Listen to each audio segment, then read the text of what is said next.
মাও দমন অভিযানে ধাক্কা, ফের লাল সন্ত্রাসে রক্তাক্ত ছত্তিশগড়, মাওবাদীদের হাতে খুন নিরীহ গ্রামবাসী। মাও দমন অভিযানের মাঝে ফের রক্তাক্ত ছত্তিশগড়। পুলিশের চর সন্দেহে এক নিরীহ গ্রামবাসীকে খুনের অভিযোগ উঠল মাওবাদীদের বিরুদ্ধে। উল্লেখ্য, 2026 সালের মার্চ মাসের মধ্যে মাওবাদ মুক্ত ভারত গড়ার বার্তা দিয়েছিলেন স্বরাষ্ট্রমন্ত্রী অমিত শাহ। এরপর থেকেই ছত্তিশগড়, অন্ধ্রপ্রদেশ, ঝাড়খণ্ডের মতো মাওবাদী অধ্যুষিত রাজ্যগুলিতে মাও বিরোধী অভিযান ব্যাপক গতি পেয়েছে।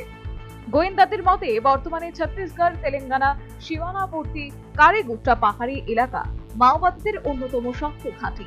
এই এলাকা থেকে মাওবাদের শিকড় উপড়ে ফেলতে প্রায় 3000 আধা সেনাকে নামানো হয়েছে।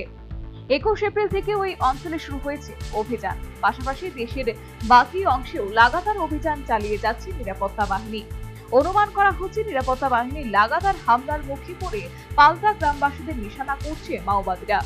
পুলিশের তরফ থেকে জানানো হয়েছে, বিজাপুর জেলার পেরামপাল্লি গ্রামে ধারালো অস্ত্র নিয়ে হামলা চালায় একদল মাওবাদী।